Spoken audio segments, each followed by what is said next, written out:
എത്ര ഉയരത്തിൽ നിന്നാണെങ്കിലും താഴേക്ക് എറിഞ്ഞാൽ പൊട്ടാത്തൊരു കല്ല്. ഏത് ചൂടുകാലത്തും വീടിന് നല്ല തണുപ്പും കിട്ടും. ഒരാണി അടിച്ചു കഴിഞ്ഞാൽ സൈഡൊന്നും പൊട്ടിപ്പൊളിഞ്ഞു വരാതെ ഇങ്ങനെ തൂക്കാൻ പറ്റുന്ന ഒരു കല്ല്. ഇത് മാത്രമല്ല, 10 ദിവസമായി വെള്ളത്തിലിട്ട് വെച്ചിരിക്കുന്ന മണ്ണുകൊണ്ടുണ്ടാക്കിയ കല്ലിന്റെ അവസ്ഥ ഇതാണ്. താഴെ എറിഞ്ഞാൽ പോലും ഒരു കേടുപാടും ഇല്ല. ഇനിയിപ്പോ ടൺ കണക്കിന് വെയിറ്റുള്ള ഒരു ലോറി കല്ലിന്റെ മുകളിൽ കയറ്റിയാലോ, അപ്പോഴും ഈ കല്ലിന് ഒന്നും സംഭവിക്കില്ല. നമസ്കാരം. നമ്മൾ വീട് പണിയുന്ന സമയത്ത് ഏകദേശം 30% ലാഭം കിട്ടുന്നൊരു പരിപാടിയാണ് ഇന്ന് ഞാൻ നിങ്ങൾക്ക് പറഞ്ഞു തരുന്നത്. എന്താ സംഭവം എന്നല്ലേ, ലാഭം മാത്രമല്ല, നമ്മുടെ വീടിനകത്ത് എപ്പോഴും തണുപ്പും കൂടെ കിട്ടിയാലോ, പ്രത്യേകിച്ച് പാലക്കാട്ടുകാർക്ക് ഈ ഒരു ചൂടിൽ അതും ലാഭമല്ലേ. അപ്പം എന്താ സംഭവം എന്ന് വെച്ചാൽ, മണ്ണ് കൊണ്ടൊരു കല്ല്, അത് ചെങ്കല്ലല്ല കേട്ടോ, മണ്ണും സിമൻറ്റും കൂടെ മിക്സ് ചെയ്ത ഒരു കല്ല്, അതിനെയാണ് നമ്മളിന്ന് പരിചയപ്പെടുത്തുന്നത്. നല്ല ഫിനിഷിങ്ങിൽ വരുന്ന, എനിക്ക് തോന്നുന്നു തേപ്പും കൂടെ വേണ്ട, പോളിഷൊക്കെ ചെയ്ത് അത്രയും ഭംഗിയിൽ നിൽക്കും, അങ്ങനത്തെ ഒരു കല്ലാണ് നമ്മളിന്ന് പരിചയപ്പെടുത്തുന്നത്. അപ്പോൾ കൂടുതൽ വിശേഷങ്ങൾ ഞാൻ പറഞ്ഞുതരാം, വരൂ. അപ്പോൾ കേട്ടോ, ഏകദേശം 30% ലാഭം കിട്ടും പറഞ്ഞു വീട് പണിയുമ്പോൾ ഈ കല്ല് ഉപയോഗിച്ചാൽ. ശരിയാണ്? ശരിയാണ്. അപ്പോൾ എന്താണ് ഇതിന്റെ പ്രത്യേകത? ഇതിന്റെ പ്രത്യേകത പറഞ്ഞാൽ, ഒന്ന് വന്നിട്ട് ഇതിന് നല്ല തണുപ്പുള്ള ബ്രിക്കാണ്. രണ്ട് വന്നിട്ട് നമ്മളിത് ലാറ്ററൈറ്റ് മണ്ണിലാണ് ഇത് നമ്മൾ ചെയ്തെടുക്കുന്നത്. ഓക്കെ. ലാറ്ററൈറ്റ് മണ്ണ് സിമെന്റും കൂടെ ചേർത്തിട്ടാണ് നമ്മളിത് ചെയ്തെടുക്കുന്നത്. മണ്ണ് മാത്രമല്ല, സിമെന്റ് മാത്രമല്ല, സിമെന്റ് മാത്രമല്ല, രണ്ടും മിക്സിംഗ് ആണ്. രണ്ട് മിക്സിംഗ് ആണ്. ഓക്കെ. പിന്നെ അതുപോലെ തന്നെ നമ്മളിത് 40 ടൺ പ്രസ്സിംഗ് കൂടെ ചെയ്തിട്ടാണ് നമ്മൾ ഈ ഒരു ബ്രിക്ക് ഉണ്ടാക്കിയെടുക്കുന്നത്. അതായത് 40 ടൺ പ്രസ് വരും. 40 ടൺ പ്രസ് ചെയ്യും. ഇത് നമ്മുടെ സാധാരണ ഹോളോ ബ്രിക്സ് നമ്മൾ വ്യത്യാസം എന്താണ്? ഹോളോ ബ്രിക്ക് വന്നിട്ട് നമുക്ക് സാധാരണ രണ്ടും വലിപ്പത്തിൽ ഒരേപോലെ തന്നെയാണ്. പക്ഷേ മണ്ണിന്റെ ഒരു പ്രൊഡക്റ്റ് ആയതുകൊണ്ട് തന്നെ നമുക്കിതിൽ ഒരുപാട് അഡ്വാൻറ്റേജ് ഇതിൽ കൂടുതലാണ്. ഓക്കെ. വീട്ടിനകത്ത് നമ്മൾ ഇരിക്കുമ്പോൾ കുറച്ച് തണുപ്പ് കിട്ടും മണ്ണായതുകൊണ്ട്. ഇപ്പൊ തന്നെ നമ്മളിത് അടുത്ത് വന്ന് നിൽക്കുമ്പോൾ തന്നെ ഒരു തണുപ്പ് നമുക്ക് ഫീൽ ചെയ്യുന്നില്ലേ? ഈ തണുപ്പ് തന്നെ നമുക്ക് വീട്ടിനകത്ത് വരുമ്പോൾ നമുക്ക് നല്ല രീതിയിൽ നമുക്ക് തണുപ്പ് നല്ല രീതിയിൽ കിട്ടും. അപ്പൊ പിന്നെ വിലയാണെങ്കിൽ നമ്മൾ ഹോളോ ബ്രിക്കും ഇതും ഏകദേശം ഒരേപോലെ തന്നെയാണ് വരുന്നത്. ഓക്കെ. പക്ഷെ നമ്മളിത് മെയിനായിട്ട് നമ്മളെ ഇഷ്ടികയാണ് നമ്മളിത് കമ്പയർ ചെയ്യുന്നത്. ഓക്കെ. ഇതിന്റെ കമ്പാരിസൺ വരുന്ന ഹോളോ ബ്രിക്ക് അല്ല. ഹോളോ ബ്രിക്ക് എന്ന് പറയുമ്പോൾ മറ്റേ സിമെന്റും മെറ്റലും കൂടെ ആകുമ്പോൾ അതിൻ്റെതായിട്ടുള്ള വ്യത്യസ്തമായ അത് വേറെ രീതിയിലുള്ള സംഭവമാണ്. ഇതിന്റെ കമ്പാരിസൺ വരുന്നത് ഇഷ്ടിക വെട്ടുകല്ല് എന്നുള്ള ആയിട്ടാണ്. പിന്നെ ബലത്തിൽ നമ്മൾ സാധാരണ നമ്മൾ മറ്റേതിനെ അപേക്ഷിച്ച് വളരെ കൂടുതലാണ്. അത് നമ്മുടെ ഹോളോ ബ്രിക്കിനെ അപേക്ഷിച്ച് വളരെ കൂടുതലാണ്. അതെ. അതായത് എത്ര നമ്മൾ ടൺ കൊടുക്കുന്നത്? ഇതിൽ 40 ടണ്ണാണ് ഇതിൽ പ്രസിംഗ് ലോഡ് കൊടുക്കുന്നത്. 40 ടൺ താഴെയും മുകളിലും കൊടുക്കും. അങ്ങനെ പ്രസീഡാ വരുന്നത്. അതെ. ഓക്കെ. അപ്പൊ ആ ഒരു ബലം ഉണ്ടാവും ഇതിൽ. ആ ബലം ഇതിൽ എന്തായാലും ഉണ്ടാവും. ഇതിന്റെ മണ്ണ് ലാറ്ററൈറ്റ് മണ്ണാണ്. ലാറ്ററൈറ്റ് മണ്ണ് എന്ന് പറഞ്ഞാൽ നാച്ചുറൽ ആയിട്ടുള്ള ഒരു ബോണ്ടിങ് ഉള്ള ഒരു സംഭവമാണ്. അതായത് നല്ല പശിമി ഉള്ള ഒരു മണ്ണാണ് ലാറ്ററൈറ്റ് മണ്ണ്. മണ്ണ് നല്ല രീതിയിൽ പൊടിച്ചെടുത്ത് സിമെന്റ് മിക്സ് ചെയ്യുന്ന പോലെ തന്നെ നമുക്ക് ഈ സിമെന്റ് മിക്സ് ചെയ്യുമ്പോൾ ഈ മണ്ണിന്റെ പശിമയും സിമെന്റിന്റെ ബലവും കൂടെ വരുമ്പോൾ നമുക്ക് കൃത്യമായിട്ട് ആദ്യം മണ്ണ് പൊടിക്കും. മണ്ണ് പൊടിച്ചിട്ട് സിമെന്റ് മിക്സ് ചെയ്യും. സിമെന്റും പിന്നെ ചെറിയ രീതിയിൽ വെള്ളം കൂടെ ചേർത്തിട്ടാണ് നമ്മളത് ചെയ്തെടുക്കുന്നത്. ഈ മണ്ണ് പിന്നെ വെള്ളം എല്ലാം കൂടെ ചേർത്തിട്ടാണ് നമ്മളിത് ചെയ്തെടുക്കുന്നത്. അപ്പം എത്ര പ്രൊസീജിയറാണ്? ആദ്യം മണ്ണ് പൊടിക്കും, പൊടിച്ചിട്ട് സിമെന്റും മണ്ണും വെള്ളവും കൂടെ മിക്സ് ചെയ്യും. അത് പാൻ മിക്സിംഗ് മെഷീനിലാണ് നമ്മളിത് മിക്സ് ചെയ്യുന്നത്. ഒരു ഏകദേശം ഒരു പുട്ട് പരുവത്തിലാണ് ഇതിൽ വെള്ളം നനച്ചെടുക്കുന്നത്. അതിനുശേഷം നമ്മൾ നേരെ മിക്സ് ചെയ്തതിനു ശേഷം നമ്മൾ നേരെ മിക്സിംഗ് മെഷീൻ ഓപ്പൺ ചെയ്ത് കഴിഞ്ഞാൽ നേരെ ഹൈഡ്രോളിക് പ്രസ്സിലേക്ക് വരുന്നത്. 45 ടൺ. 40-45 ടണ്ണാണ്. നമുക്കത് എങ്ങനെ വേണമെങ്കിലും ചെയ്യാം. നമുക്ക് ഇവിടെ വന്നിട്ട് 45 ടൺ. ലോറി കയറ്റിയാലും പൊട്ടില്ലല്ലോ. ഇത് ഉറപ്പായും പൊട്ടില്ല. ലോറി കയറ്റിയാലും പൊട്ടില്ല. നമ്മൾ സാധാരണ നോർമലി നമ്മള് നമുക്ക് വാങ്ങി കൊടുക്കാൻ പറ്റില്ല വീടിന് എടുത്തു കഴിഞ്ഞാൽ. തീർച്ചയായും നമ്മൾ ഇതിൽ വന്നിട്ട് ഒരു കല്ലിന്റെ കാര്യത്തിൽ നമ്മൾ രണ്ട് കാര്യമാണ് നമ്മൾ മെയിനായിട്ട് ശ്രദ്ധിക്കേണ്ടത്. ഒന്ന് വന്നിട്ട് നമ്മൾ വെള്ളം ഇത് എത്രത്തോളം ഇതിൽ വെള്ളം വലിച്ചെടുക്കുന്നുള്ളത് നോക്കണം. ഈ വെള്ളം വലിച്ചെടുക്കുന്ന പറഞ്ഞാൽ വാട്ടർ അബ്സോർപ്ഷൻ ടെസ്റ്റ് എന്ന് പറയുന്നത് നമ്മൾ NSS എഞ്ചിനീയറിംഗ് കോളേജിലാണ് നമ്മൾ ചെയ്തിട്ടുള്ളത്. ഈ NSS എഞ്ചിനീയറിംഗ് കോളേജിൽ നമ്മൾ ഈ കല്ല് കൊടുത്ത് ഏകദേശം നമ്മൾ അവിടെ നിന്ന് ടെസ്റ്റ് ചെയ്ത റിസൾട്ട് നമുക്ക് കിട്ടിയിട്ടുള്ളത് വന്നിട്ട് 4.2 ആണ് നമുക്ക് വാട്ടർ അബ്സോർപ്ഷന്റെ ടെസ്റ്റ് കിട്ടിയിരിക്കുന്നത്. അത്രേ വെള്ളം എടുക്കുള്ളൂ. അതായത് ഫസ്റ്റ് ക്ലാസ് ബ്രിക്കിന്റെ വന്നിട്ട് നമ്മൾ 10% വരെയാണ് നമുക്ക് മാക്സിമം വെള്ളം എടുക്കാൻ പറ്റുള്ളൂ. അതിന് മുകളിലേക്ക് പോകുന്ന ബ്രിക്കുകളെല്ലാം നമുക്ക് ഉപയോഗിക്കാൻ പറ്റില്ല. 10-ന് മുകളിൽ പോയി ഉപയോഗിക്കാൻ പറ്റില്ല. ഏറ്റവും നല്ല കല്ല് എന്ന് പറയുന്നത് 10 വരെയാണ് നമുക്ക് വെള്ളം ഉള്ളിലേക്ക് എടുക്കാനുള്ള. നമ്മുടെ 4 ഉള്ളൂ. നമ്മുടെ 4 ഉള്ളൂ. അതായത് അതിന്റെ നേർപകുതിയേ ഉള്ളൂ. നേർപകുതിയില്ല, പകുതിയിലും താഴെയാണ് നമുക്ക് ഇതിൽ വരുന്നത്. അപ്പോൾ നമുക്കിതിൽ എന്താ പറഞ്ഞാൽ, നമുക്ക് ലോങ് ടൈമിൽ നമ്മുടെ കൂടുതലായിട്ട് സിമെന്റിന്റെ ബലത്തിന് പ്രശ്നം വരുന്നത് വന്നിട്ട് വെള്ളം വലിച്ചെടുക്കുമ്പോഴുള്ള പ്രശ്നങ്ങളാണ്. ഉദാഹരണത്തിന് നമ്മൾ കോൺക്രീറ്റ് കെട്ടിടങ്ങളിൽ നമ്മൾ മേൽഭാഗത്ത് വെള്ളം നിന്ന് കഴിഞ്ഞാൽ സ്വാഭാവികമായിട്ട് അടിഭാഗത്ത് ഈർപ്പം വന്നിട്ട് നമ്മുടെ താഴ്ഭാഗം വീണ് പോകാറുണ്ട്. അപ്പോൾ മെയിനായിട്ട് സിമെന്റിന്റെ ബലം കുറയ്ക്കുന്ന ഒരു സംഭവം എന്ന് പറയുന്നത് വെള്ളം തന്നെയാണ്. അത് പിന്നെ ഒരു കാര്യം ചോദിക്കട്ടെ, ഇത് നമ്മുടെ ഈ ഒരു കല്ല് എത്ര ചെങ്കല് നിൽക്കും? 6 ചെങ്കലാണ് നമ്മുടെ ഇതിൽ നിൽക്കുന്നത്. 6 കല്ല് നിൽക്കും. അപ്പൊ വിലയിൽ നമുക്ക് ഭയങ്കര കോംപ്രമൈസ് ചെയ്യാൻ പറ്റും അല്ലേ? പിന്നെ തീർച്ചയായും നമ്മളിപ്പോ ഒരു 7 കല്ല് അല്ല ഏറ്റവും കുറഞ്ഞ നമ്മൾ 7 രൂപയാണ് നമ്മൾ ഒരു ചെങ്കലിന് നമ്മൾ പ്രൈസ് വരുന്നത്. അത് കാലാവസ്ഥയ്ക്ക് അനുസരിച്ച് നമ്മൾ വ്യത്യാസം വരും. 7, 8, 9 രൂപ വരെ വരാറുണ്ട്.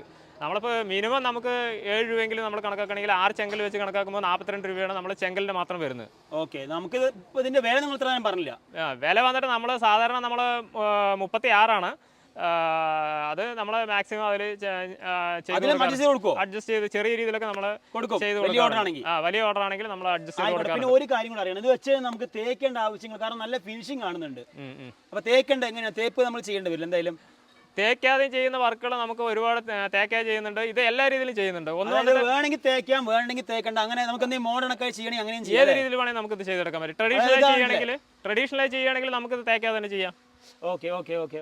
അപ്പൊ ഇത് കണ്ടില്ല, ഇത് നമ്മൾ ചോദിച്ച പോലെ തന്നെ കണ്ടില്ല, തേച്ചിലെങ്കിലും വലിയ ബുദ്ധിമുട്ടൊന്നും ഇല്ല. അപ്പൊ സിമെന്റ് കട്ടിന്റെ ബുദ്ധിമുട്ടൊന്നും കാണാൻ പറ്റില്ല. വളരെ മിനിസത്തിൽ തേച്ച ഒരു ഫിനിഷിംഗ് നമുക്ക് കിട്ടുന്നത് അല്ലേ? അങ്ങനെ തന്നെ കിട്ടുന്നത്. തീർച്ചയായും ഇതേ ഫിനിഷിംഗ് നമ്മൾ ആൾക്കാർക്ക് കൊടുക്കുന്നത്. ഇതേ ഫിനിഷിംഗ് തന്നെയാണ് നമ്മൾ ആൾക്കാർക്ക് കൊടുക്കുന്നത്. ഒരുപാട് വീടുകൾ നമ്മളിപ്പോ ഇത് ഉദാഹരണത്തിന് നമ്മൾ ഇവിടെ തുടങ്ങിയിട്ട് ഏകദേശം 3.5 വർഷത്തിൽ കൂടുതലായി. നമ്മൾ ഏകദേശം ഒരു 250 വീട്ടിൽ കൂടുതൽ നമ്മളിത് ചെയ്തിട്ടുണ്ട്. ചെയ്തു കഴിഞ്ഞു. അതിൽ ഏകദേശം ഒരു 20% കൂടുതൽ നമ്മൾ ഏകദേശം പോളിഷ് ചെയ്ത വർക്കുകളാണ് കൂടുതലായിട്ട് ചെയ്തിരിക്കുന്നത്. ഇത് അങ്ങനെ വെച്ച് പോളിഷ് ചെയ്യും. പോളിഷ് ചെയ്യുന്ന വർക്കുകളുണ്ട്, പുട്ടി വർക്ക് ചെയ്യുന്ന ആൾക്കാരുണ്ട്, നേരിട്ട് പുട്ടി ചെയ്തിട്ട് ചെയ്യുന്ന ആൾക്കാരുണ്ട്. പിന്നെ മറ്റേ കല്ലൊക്കെ ഉപയോഗിക്കുന്നതിനേക്കാളും ഒരുപാട് ലാഭമാണ്. കല്ലിന്റെ വില നമ്മള് ഒരു കസ്റ്റമറുടെ താല്പര്യത്തിന് അനുസരിച്ചിട്ട് അവരുടെ ഒരു ഐഡിയക്ക് അനുസരിച്ച് നമുക്ക് ഏത് രീതിയിൽ വേണമെങ്കിലും നമുക്ക് ചെയ്തെടുക്കാൻ പറ്റും. ഓക്കെ. പിന്നെ ഒരു കാര്യം ചോദിക്കട്ടെ, നമ്മുടെ വീട്ടിലേക്ക് സാധനം ഇറക്കണ സമയത്തെ പൊട്ടിപ്പോകും, എത്ര എണ്ണം പൊട്ടിപ്പോകും? ഒരു 1000 എണ്ണം കൊണ്ടുപോയി കഴിഞ്ഞാൽ ഒരു 300 എണ്ണം പോവോ? ഇതൊന്നും അങ്ങനെ പോകുന്ന കല്ലല്ല. ഇതുപോലെ നമ്മള് മറ്റേ ഇതിന്റെ സ്ട്രെങ്ത് നമ്മൾ ടെസ്റ്റ് ചെയ്ത് വന്നിട്ട് നമ്മള് എഞ്ചിനീയറിംഗ് കോളേജ് അകത്തേത്തറയിലും കൊടുത്തിട്ടുണ്ട്. പിന്നെ ഒന്ന് വന്നിട്ട് നമ്മളെ നിർമ്മിതി കേന്ദ്രത്തിലാണ് കൊടുത്തിട്ടുള്ളത്. ഇത് വന്നിട്ട് 40 ടണ്ണാണ് ഇതിന്റെ പ്രസിംഗ് ലോഡ്. ഞാൻ നേരത്തെ തന്നെ പറഞ്ഞിട്ടുണ്ട്. ഈ 40 ടണ്ണ് പ്രസിംഗ് ലോഡ് കൊടുക്കുമ്പോൾ നമുക്ക് 7 Nm² ആണ് നമുക്ക് അതിന്റെ റിസൾട്ട് കിട്ടിയിട്ടുള്ളത്. അപ്പോൾ നമ്മൾ ഇത്രയും റിസൾട്ട് പറഞ്ഞാൽ രണ്ട് ഭാഗത്തു നിന്നും ഇതിന്റെ ഹൈഡ്രോളിക് പ്രസ് വന്നിട്ട് മേലെ നിന്നും താഴെ നിന്നാണ് ഇതിന്റെ പ്രസ് ചെയ്യുന്നത്. അപ്പോൾ ഇതിൽ ഇത്രയും ടണ്ണ് പ്രസിംഗ് ലോഡ് കൊടുക്കുമ്പോൾ നമുക്ക് ഇത്രയും ഇതിന്റെ സ്ട്രെങ്ത് നമുക്ക് കിട്ടുന്നുണ്ട്. 7 Nm² നമുക്ക് ഇതിന്റെ സ്ട്രെങ്ത് കിട്ടുന്നുണ്ട്. അപ്പോൾ പൊട്ടില്ല എന്നാ പറയണത്? തീർച്ചയായും നമുക്കിത് ഏത് രീതിയിലാണെങ്കിൽ നമുക്കിത് ആളിറക്കി വെക്കണോ കൊട്ടാൻ പറ്റുമോ? ട്രാക്ടർ മറ്റേ ടിപ്പറിന് കൊട്ടാൻ പറ്റുമോ? ടിപ്പർ തീർച്ചയായും നമുക്കിത് കൊട്ടാൻ പറ്റും. പക്ഷേ ഇതിൽ നമ്മൾ മാക്സിമം ഇതിന്റെ കല്ല് ഫുള്ളായിട്ട് ഡ്രൈ ആവണം. ഡ്രൈ ആയി കഴിഞ്ഞാൽ അതിന്റെ സ്ട്രെങ്ത് നമുക്ക് മാക്സിമം ഇതിൽ കിട്ടും. അതായത് ഇപ്പോൾ നമ്മളത് ഫുള്ളായിട്ട് വെള്ളം നനയ്ക്കുന്ന കല്ലുകളാണ്. മാക്സിമം നന്നായിട്ട് വെള്ളം നനയ്ക്കുമ്പോൾ ഇതിന്റെ ഈർപ്പം എല്ലാ സമയത്തും നമ്മൾ ഇതിൽ തന്നെ ഉണ്ടാവും.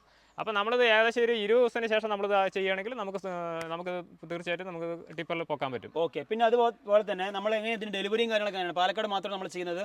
പാലക്കാടല്ല, ഞങ്ങളിതിപ്പോൾ മിക്കവാറും കേരളത്തിൽ, എറണാകുളത്ത്, മറ്റേ തൃശ്ശൂർ, അങ്ങനെ പിന്നെ മിക്കവാറും നമ്മൾ എല്ലാ ഭാഗത്തും നമ്മളിത് ചെയ്യുന്നുണ്ട്. ചെയ്ത് കൊടുക്കുന്നുണ്ട്. കോൺടാക്ട് ചെയ്താൽ മതി. ഞങ്ങളെ കോൺടാക്ട് ചെയ്ത് കഴിഞ്ഞാൽ ഞങ്ങൾ അതുപോലെ തന്നെ റേറ്റിലും എന്തെങ്കിലും അഡ്ജസ്റ്റ്മെന്റ് ചെയ്യുന്ന പറഞ്ഞത്. നല്ല ഓർഡർ തീർച്ചയായും നമ്മൾ ചെയ്യും. നല്ല ഓർഡറുകൾ വരുന്നതിനനുസരിച്ച് നമ്മൾ തീർച്ചയായും നമ്മളെ പാർട്ടികൾ ചോദിക്കുന്നതിനനുസരിച്ച് നമ്മൾ ചെയ്ത് കൊടുക്കാറുണ്ട്. പിന്നെ അതുപോലെ ഒരു സംശയം കൊണ്ട് കേട്ടോ, അപ്പൊ നമ്മുടെ വീട്ടിലേക്ക് സാധനം എടുത്തു വെക്കൂ.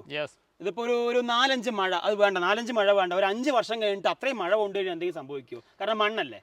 എല്ലാവർക്കും സംശയമാണ്. കസ്റ്റമറിന്റെ എല്ലാവരുടെയും സംശയം തന്നെയാണ്. കാരണം എന്താ, ഇത് മണ്ണല്ലേ, ഇത് അലിഞ്ഞു പോവോ എന്നാണ് ഒന്നാമത്തെ സംശയം.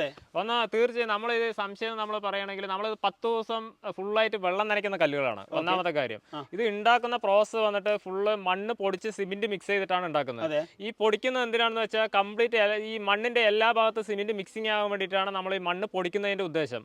അപ്പോൾ ഇത്രയും നന്നായി മണ്ണ് പൊടിച്ച് സിമെന്റ് കൃത്യമായിട്ട് എല്ലാവരുടെയും മിക്സിംഗ് ആക്കി വെള്ളം കൂടെ ചേർത്ത് നമ്മൾ ഹൈഡ്രോളിക് പ്രസ് ചെയ്തു. അതിനുശേഷം നമ്മൾ 10 ദിവസം കണ്ടിന്യൂസ് ആയി വെള്ളം നനയ്ക്കുകയാണ്. വെള്ളം നനച്ചതിന് ശേഷം പിന്നെ കല്ല് ഉണങ്ങുകയാണ്. അത് മനസ്സിലായി.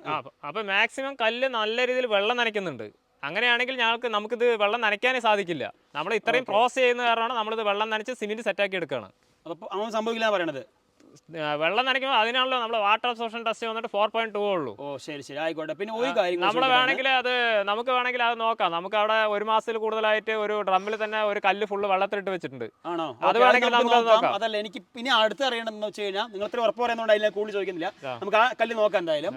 എനിക്ക് ഇതിലിനി ഇത് മണ്ണായതുകൊണ്ട് നമുക്ക് ഇപ്പോൾ വീട്ടിൽ ഇലക്ട്രീഷ്യൻ വർക്ക് അല്ലെങ്കിൽ പ്ലംബിംഗ് വർക്കിനൊക്കെ പൊളിക്കുക അല്ലെങ്കിൽ ഒരു ആണി അടിക്കുക അങ്ങനെ ചെയ്യുമ്പോഴോ ഇത് നമുക്ക് ഇത് അങ്ങനെ പ്രശ്നമേ ഇല്ല. ഇതെല്ലാം അങ്ങനെ ഒരു സംശയത്തിന്റെ ആവശ്യമേ ഇല്ല. ആണി നമ്മൾ വേണമെങ്കിൽ നമുക്ക് അത് ആണി അടിച്ച് നമുക്ക് നോക്കാം.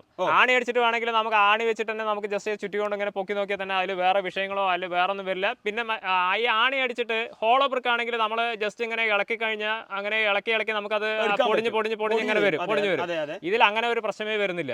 കാരണം അത് ഇളക്കി അതിൽ ആണി അടിച്ച ശേഷം നമുക്ക് ആണി തിരിച്ചിങ്ങോട്ട് വിട്ടുവരില്ല ഒരിക്കലും. ഓക്കെ, അപ്പൊ അത്ര ഉറപ്പാ പറയണത്? തീർച്ചയായും. ഓക്കെ, ഇതിപ്പോ നമ്മുടെ സ്ഥലം എവിടെയാണ് പറയുന്നത്? ഇത് വന്നിട്ട് വേലിക്കാടാണ്, മുണ്ടൂര് വേലിക്കാടാണ്. പാലക്കാട് ജില്ലയിലെ മുണ്ടൂര് വേലിക്കാടാണ്. വേലിക്കാടാണ്. ഇവിടെ ഇതൊന്നും മാത്രമേ ഉള്ളൂ? നമ്മുടെ വന്നിട്ട് 2 സ്ഥാപനമുണ്ട്. ഒന്ന് ആലത്തൂരുണ്ട്, ഒന്ന് മുണ്ടൂരുണ്ട്. ഓക്കെ, അപ്പൊ എന്താണ് നിങ്ങൾ വിളിച്ചാൽ മതി? തീർച്ചയായും വിളിച്ചു കഴിഞ്ഞാൽ നമുക്ക് ഇത് വാങ്ങാൻ പ്ലാനിങ് ഇവിടെ വന്ന് നോക്കി കണ്ട് ഉറപ്പിച്ചിട്ട് ഈ പ്രൊസീജിയർ നിങ്ങൾ കാണിച്ചു കൊടുക്കും, എന്നിട്ട് അവർക്ക് എടുക്കാൻ പറഞ്ഞ സമയത്ത് തീർച്ചയായും പ്രൊസീജിയർ മാത്രം വീട്ടിൽ കൊണ്ടുവരാൻ നിലവിൽ തന്നെ വേണമെങ്കിൽ വീടുകൾ കുറെ ആളുകൾക്ക് പല സംശയങ്ങളുണ്ടാവും. പുതിയതായിട്ടുള്ള ഒരു ബ്രിക്കാണ്, ഇതിൽ കുറേയേറെ സംശയങ്ങളുണ്ടാവും. ഈ സംശയങ്ങൾ എന്ന് പറഞ്ഞാൽ ഞങ്ങൾ പറയുന്നതിനേക്കാൾ ഉപരി നമ്മളെ കസ്റ്റമർ സംസാരിക്കുമ്പോൾ അത് കുറച്ചുകൂടെ വ്യക്തമാകുമല്ലോ. അപ്പൊ അതുകൊണ്ട് മാക്സിമം നമ്മളെ കസ്റ്റമർ ഇപ്പൊ നിലവിൽ ചെയ്തിട്ടുള്ള വീട്ടുകാരെ കൊണ്ട് കാണിച്ചു കൊടുക്കാറുണ്ട്. ഇപ്പൊ ഏതൊക്കെയാണ് ചെയ്തിട്ടുണ്ട്. അപ്പോൾ അങ്ങനെ കസ്റ്റമറിനെ നേരിട്ട് കാണിച്ചു കൊടുക്കാറുണ്ട്. കുറേ വീടുകൾ നമ്മൾ ഞാൻ പറഞ്ഞല്ലോ, നേരത്തെ തന്നെ പറഞ്ഞ ഒരു 250 വീടുകളോളം നമ്മൾ ചെയ്തിട്ടുണ്ട്. 3.5 വർഷത്തിൽ കൂടുതലായി നമ്മൾ ഈ പാലക്കാട് ജില്ലയിൽ തന്നെയുള്ളതാണ്. അപ്പോൾ ഇത്രയും ചെയ്ത് കാരണം നമുക്ക് കുറേ വീടുകൾ നമ്മുടെ പാലക്കാട് ജില്ലയിൽ തന്നെ ഉണ്ട്. അപ്പോൾ അത് കാണിച്ചു കൊടുക്കാം. അതല്ലെങ്കിൽ ഇവിടെ വന്ന് ഇവിടുത്തെ പ്രൊസീജിയറൊക്കെ നോക്കിയിട്ട് അത് ഓക്കെ ആണെങ്കിൽ മാത്രം എടുക്കാം. ശരിയല്ലേ? അതെ, ഓക്കെ. അപ്പോൾ ബഡ്ജറ്റ് ഫ്രണ്ട്ലി ആയിട്ടുള്ള ഈ ഒരു കല്ലിൻ്റെ വിശേഷങ്ങൾ ഇതൊക്കെയാണ് കേട്ടോ. നിങ്ങളുടെ വീട് പണി നടക്കുകയാണെങ്കിൽ തീർച്ചയായും നിങ്ങൾ ഇവിടെ നിന്ന് വിസിറ്റ് ചെയ്യണം. ഈ കാര്യം ഒന്ന് ടെസ്റ്റ് ചെയ്ത് നോക്കണം. ഇഷ്ടമായാലും പർച്ചേസ് ചെയ്യണം, കാരണം നമുക്കത് ഒരുപാട് ഗുണം ചെയ്യും. അപ്പോൾ എന്തായാലും വന്ന് നോക്കൂ, കണ്ട് ഇഷ്ടമായാലും വാങ്ങി വീട്ടിലേക്ക് കൊണ്ടുപോകും. അപ്പോൾ നമുക്ക് എന്തായാലും അടുത്തൊരു നല്ല വീഡിയോയിൽ കാണാം. അപ്പോൾ നിങ്ങൾക്ക് ഇവരെ കോൺടാക്ട് ചെയ്യാനുള്ള നമ്പർ ഇതാണ്. ഒന്നുകിൽ ഇവരെ കോൺടാക്ട് ചെയ്യാം, അതല്ലെങ്കിൽ ഇവിടെ നേരിട്ട് വന്ന് നോക്കി വിസിറ്റ് ചെയ്ത് കണ്ട് ഇഷ്ടപ്പെട്ട് പർച്ചേസ് ചെയ്യാം. നമുക്ക് അടുത്തൊരു നല്ല വീഡിയോയിൽ കാണാം. Okay, bye bye.